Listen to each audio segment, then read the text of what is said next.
Weird sciencey facts that boggle my mind. Mountains are some of nature's most impressive topography. People travel from all over the world to all over the world to experience purple mountain majesty, as it were. But in the contiguous United States, there's few mountain ranges that really impress, like the Rocky Mountains. Quick segue, while I'm making this video, I want to show you what I just about stepped on. Hey there, buddy. How you doing?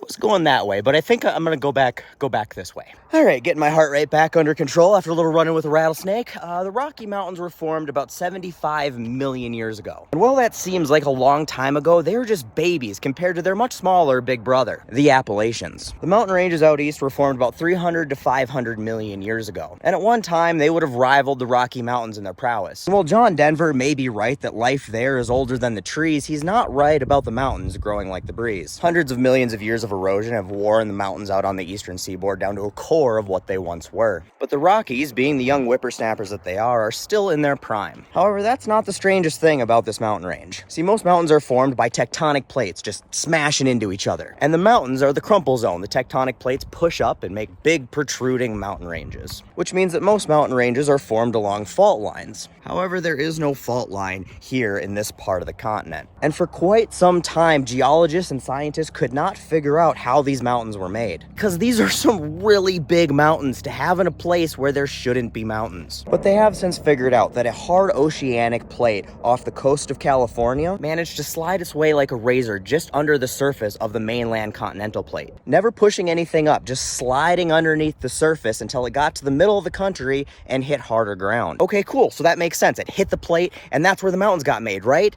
Sort of. They did, but not in the way you think. Rather than the plates crashing into each other and crumpling up, the tectonic plate that had already been sliding along underneath the mainland continent just took a dive. Now, I don't have service out here, so I can't double check all the details, and I'm doing this all from memory, so forgive me. But when it did that, there was some water and some liquid hot magma involved, and it made really big underground mountains. So the mountain I'm standing on right now, which is fairly high up, was underground. And then glaciers and rivers happened. Gigantic sheets of snow and ice slowly slid their way across the North American continent. And those glaciers are responsible for the majority of the topography in our country. My home state of Minnesota and the rest of the Great Plains are flat because glaciers just literally leveled them as they passed along. But that hard granite-filled oceanic tectonic plate that had buried itself under this part of the country, it put up a bit more of a fight. And as the glaciers moved over and stripped away all of the clay and limestone and softer, looser sediment, those buried mountains deep underneath what is modern-day Colorado became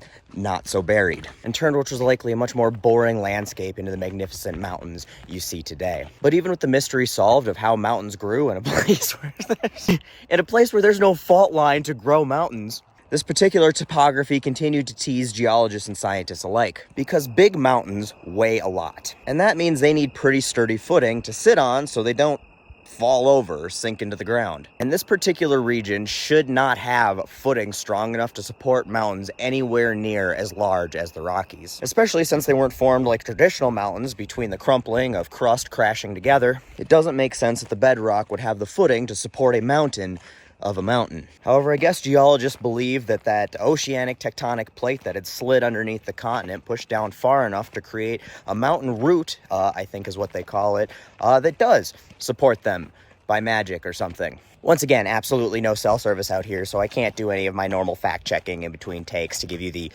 exact terminology and specifics, but it's something along those lines. Also, before coming out here, forgot to Google what the highest peak in this mountain range is, but it's really, really tall. And that's relevant because the fact that this mountain range was formed unlike really any other mountain range, and the fact that the Grand Tetons were once subterranean until they were excavated by a giant ice cube, well, that is pretty mind-boggling.